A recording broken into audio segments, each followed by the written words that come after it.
साल से मैं हर महीने सबसे ज्यादा बिकने वाली, सबसे कम बिकने वाली गाड़ियों के टॉपिक्स के ऊपर वीडियो बना रहा हूं, लेकिन कभी भी मैंने इतनी बड़ी उलटफेर नहीं देखी। इस महीने वो हुआ है जो आज तक कभी नहीं हुआ। आप लोगों का तो नहीं पता, लेकिन मैंने खुद कभी उम्मीद नहीं की थी कि ये गाड़ी कभी इंडिया की बेस्ट सेलिंग कार बनेगी, लेकिन लगता है कि इस गाड़ी ने मुझे गलत साबित कर दिया है। तो चलिए बात कर लेते हैं अप्रैल के महीने में भारत के अंदर सबसे ज्यादा बिकने वाली 10 गाड़ियों के बारे में। इस लिस्ट में 10th पोजीशन पर आई है मारुति की विटारा ब्रीजा, जिसकी अप्रैल के महीने में पूरे भारत के अंदर 11,220 यूनिट्स बिकी हैं। ये गाड़ी हाल फिलहाल मारुति की इकलौती ऐसी गाड़ी है जिसने ग्लोबल NCAP क्रैश टेस्ट में 4 आउट ऑफ 5 स्टार्स की अच्छी खासी टेस्ट रेटिंग स्कोर की है।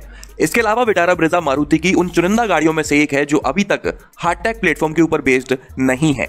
दिल्ली के ऑन रोड प्राइसेस के हिसाब से ये गाड़ी लगभग 8.5 लाख रुपए से शुरू होकर 13.25 लाख रुपए तक की मिल जाती है। अगर मैं पिछले महीने मतलब कि मार्च की बात करूं तो ये 8th पोजीशन पर थी, इस बार 2 पोजीशन नीचे आ गई है। इसके बाद 9th पोजीशन पर आई है हुंडई की वेन्यू, जिसकी इस महीने 11,245 यूनिट्स बिकी हैं। अगर आप लोगों को याद हो तो वेन्यू का सेल्स फिगर धीरे धीरे थोड़ा कम होता चला जा रहा था, लेकिन जब से इस गाड़ी में इंटेलिजेंट मैनुअल ट्रांसमिशन इंट्रोड्यूस किया गया है तब से इसका सेल्स फिगर वापस से पहले जैसा हो गया है।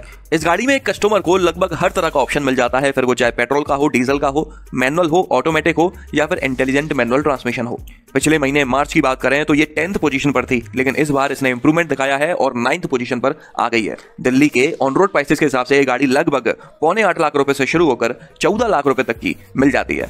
इसके बाद 8th पोजीशन पर आई है मारुति की वैन इको, जिसकी 11,469 यूनिट्स बिकी हैं अप्रैल के महीने में पूरे भारत के अंदर। जब से मारुति ओमनी को डिसकंटिन्यू किया गया है तब से इको का सेल्स फिगर आसमान छूता ही चले जा रहा है। यह गाड़ी लगभग हर महीने टॉप 10 सेलिंग कार्स की लिस्ट में देखने को मिल ही जाती है। पिछले महीने मार्च की ही बात करें तो यह 6th बेस्ट सेलिंग कार थी, हालांकि इस महीने 2 पोजीशन लुढ़क कर 8th पर आ गई है।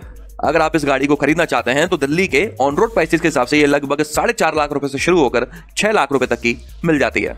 7th पोजीशन पर आई है हुंडई की ग्रैंड आई-10 नियोस। इस गाड़ी की अप्रैल के महीने में 11,540 यूनिट्स बिकी हैं। आप लोगों ने अगर ध्यान दिया हो तो 10th पोजीशन से 7th पोजीशन के बीच में आने वाली चारों गाड़ियों का सेल्स फिगर 11,000 से 11,500 यूनिट्स के बीच में है, मतलब कि चारों ही गाड़ियों में काफी बारीक अंतर है। ग्रैंड आई-10 नियोस के बारे में बात करें तो ये गाड़ी एक कंप्लीट पैकेज प्रोवाइड करती है, पेट्रोल और डीजल दोनों ही इंजन ऑप्शंस में। जिन लोगों को मारुति की गाड़ी नहीं चाहिए होती है उन लोगों की पहली पसंद ग्रैंड आई-10 नियोस ही होती है, लेकिन इस गाड़ी ने सभी उम्मीदों पर पानी उस दिन फेर दिया था जब इसने ग्लोबल NCAP क्रैश टेस्ट में 2 आउट ऑफ 5 स्टार्स की below average test rating score की थी, सभी सेफ्टी फीचर्स होने के बावजूद भी। लेकिन फिर भी खराब टेस्ट रेटिंग स्कोर करने के बावजूद भी ये 7th बेस्ट सेलिंग कार बनी हुई है इंडिया की। अगर पिछले महीने मार्च की बात करूं तो ये 9th बेस्ट सेलिंग कार थी। एक आध 2 पोजीशन ऊपर नीचे होती रहती हैं, लेकिन इसका नाम हमेशा टॉप 10 सेलिंग कार्स की लिस्ट में देखने को मिल जाता है। दिल्ली के ऑन रोड प्राइसेस के हिसाब से लगभग 6 लाख रुपए से शुरू होकर 9.25 लाख रुपए तक की मिल जाती है। 6th पोजीशन पर आई है नेक्स्ट जनरेशन क्रेटा। जब से लॉकडाउन खत्म हुआ है इस गाड़ी की सेल्स आसमान छू रही है। अपनी सेगमेंट में ये किंग बनी हुई है और कोई भी गाड़ी इसका बाल भी बाका नहीं कर पा रही। अप्रैल के महीने में पूरे भारत के अंदर इस गाड़ी की 12,463 यूनिट्स बिकी हैं। अगर मैं पिछले महीने मार्च की बात करूं तो ये 5th पोजीशन पर थी, इस बार एक पोजीशन नीचे आ गई है। इस गाड़ी के लॉन्च होने के पहले इसकी पोजीशन सेल्टॉस के पास थी, लेकिन जब से ये मार्केट में आई है सेल्टॉस और सोनेट दोनों ही गाड़ियां टॉप 10 सेलिंग कार्स की लिस्ट से बाहर निकल चुकी हैं। अगर आप भी क्रेटा को खरीदना चाहते हैं तो ये दिल्ली के ऑन रोड प्राइसेस के हिसाब से लगभग 11.25 लाख रुपए से शुरू होकर 21 लाख रुपए तक की मिल जाती है। इसके बाद 5th पोजीशन पर आई है मारुति की डिजायर, जिसकी अप्रैल के महीने में पूरे भारत के अंदर 14,073 यूनिट्स बिकी हैं। एक टाइम था जब डिजायर इंडिया में सबसे ज्यादा बिका करती थी, जहां तक मुझे याद है शायद 2019 में Dzire best selling car of India थी, लेकिन अब धीरे धीरे लुढ़क कर ये 5th पोजीशन पर आ चुकी है। पिछले महीने मार्च की बात करें तो ये 7th बेस्ट सेलिंग कार थी, हालांकि इस महीने इसने खुद को इंप्रूव किया है और 5th पोजीशन पर आ गई है। वैसे तो इंडिया में सिडान्स का कोई खास मार्केट नहीं है, लेकिन कुछ ही सिडान्स हैं जो आज भी अपना वर्चस्व बनाए रखी हैं, जैसे कि डिजायर और अमेज। अगर आप भी इस गाड़ी को खरीदना चाहते हैं तो दिल्ली के ऑन रोड प्राइसेस के हिसाब से लगभग 6.25 लाख रुपए से शुरू होकर 10 लाख रुपए तक की मिल जाती है। 4th पोजीशन पर आई है मारुति की बलेनो, जिसकी 16,384 यूनिट्स बिकी हैं अप्रैल के महीने में पूरे भारत के अंदर। कुछ भी कहो, लेकिन बलेनो में एक खास बात जरूर है जो ज्यादातर गाड़ियों में देखने को नहीं मिलती, वो है इसकी रोड प्रेजेंस और कभी ना बोर होने वाली डिजाइन। आमतौर पर मारुति की गाड़ियों की डिजाइन काफी बेसिक होती है, सिंपल होती है, लेकिन बलेनो को जिस तरह से डिजाइन किया गया है ये देखने में आज भी इतने सालों बाद लॉन्च होने के बाद भी बोर नहीं लगती। पिछले महीने मार्च में ये सेकंड बेस्ट सेलिंग कार थी, हालांकि इस बार 2 पोजीशन लुढ़क कर 4th पर आ गई है।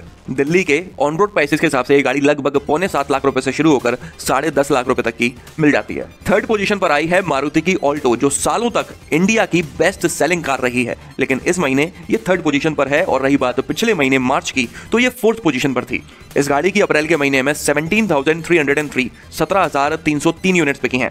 दिल्ली के ऑन रोड प्राइसेस के हिसाब से ये लगभग 3,40,000 रुपए से शुरू होकर 5 लाख रुपए तक की मिल जाती है।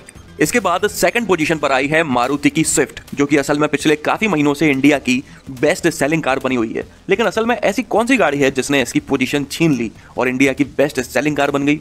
हाल फिलहाल तो स्विफ्ट के बारे में बात कर लेते हैं। तो जैसा कि मैंने आपको बताया, मार्च के महीने में ये बेस्ट सेलिंग कार थी, लेकिन इस बार नीचे आ गई है। इसकी 18,316 यूनिट्स बिकी हैं। इसके अलावा मैं आपको बता दूं कि सभी सेफ्टी फीचर्स होने के बावजूद भी ग्लोबल एनसीएपी क्रैश टेस्ट में इस गाड़ी ने 2 आउट ऑफ 5 स्टार्स की below average test rating score की थी, लेकिन उसके बावजूद ये लगातार हर महीने इंडिया की बेस्ट सेलिंग कार बनी रहती है। अगर आप इस गाड़ी को खरीदना चाहते हैं तो दिल्ली के ऑन रोड प्राइसेस के हिसाब से ये लगभग 6.5 लाख रुपए से शुरू होकर 9.5 लाख रुपए तक की मिल जाती है। और अब बात कर लेते हैं सबसे ज्यादा बिकने वाली गाड़ी के बारे में, तो वो है वैगनार। जी बिल्कुल, वैगनार वो गाड़ी है जिसने स्विफ्ट जैसी गाड़ी को रिप्लेस कर दिया है। अप्रैल के महीने में पूरे भारत के अंदर वैगनार की 18,656 18,656 यूनिट्स बिकी हैं। हालांकि दोनों के ही सेल्स फिगर में कोई बहुत बड़ा डिफरेंस नहीं है, लेकिन डिफरेंस तो है जिसने वैगनार को फर्स्ट और स्विफ्ट को सेकंड बना दिया है। वैगनार ने भी स्विफ्ट की तरह ही ग्लोबल एनसीएपी क्रैश टेस्ट में सिंगल ड्राइवर एयरबैग के साथ में 2 आउट ऑफ 5 स्टार्स की below average test rating score की थी। वैगनार के ऊपर एक सीनियर सिटीजन वाली छाप लगी हुई है, क्योंकि जो पुराने लोग हैं वो इस गाड़ी को काफी ज्यादा पसंद करते हैं इसकी प्रैक्टिकलिटी की वजह से। इस गाड़ी में बैठना उतरना काफी आसान है, स्पेशियस है, चलाने में काफी आसान है, समझ में आती है कहां इसका राइट है कहां इसका लेफ्ट है। लेकिन ये गाड़ी लोगों को इतनी ज्यादा पसंद आएगी कि ये इंडिया की बेस्ट सेलिंग कार बन जाएगी, ये कभी मैंने नहीं सोचा था। तो ये मेरे लिए काफी शॉकिंग है कि वैगनार फर्स्ट पोजीशन पर है। इसके अलावा अगर आप वैगनार के बारे में और ज्यादा जानकारी चाहते हैं कि ये अगर इतना अच्छा प्रोडक्ट है तो ये सुजुकी ने अभी तक अपना ग्लोबल प्रोडक्ट क्यों नहीं बनाया, किन किन कंट्रीज में ये है और किस किस रूप में ये दूसरी कंट्रीज में बेची जाती है, तो स्क्रीन के ऊपर वाली लिंक पर क्लिक करके आप उस वीडियो को देख सकते हैं। अगर आप भी वैगनार खरीदना चाहते हैं तो दिल्ली के ऑन रोड प्राइसेस के हिसाब से ये गाड़ी लगभग 5.25 लाख रुपए से शुरू होकर 7.25 लाख रुपए तक की मिल जाती है। तो चलिए, ये थी अप्रैल के महीने में सबसे ज्यादा बिकने वाली 10 गाड़ियां। अगर आप अपने 2 व्हीलर या 4 व्हीलर के लिए कोई सस्ती और अच्छी नई एसेसरी खरीदना चाहते हैं या फिर जानना चाहते हैं कि हम अपने वीडियोस रिकॉर्ड करने में किन गैजेट्स का इस्तेमाल करता हूं, तो इस वीडियो के डिस्क्रिप्शन बॉक्स में मैंने सारी जानकारी दी हुई है, आप चाहो तो वहां पर जाकर देख सकते हो। तो चलिए, इस वीडियो में तो बस इतना ही। अगर आपको ये पसंद आया हो तो इसे लाइक कर दीजिएगा, इस चैनल को सब्सक्राइब कर लीजिए और बेल आइकन को दबाना बिल्कुल ना भूलना। आपका दिन शुभ रहे। धन्यवाद।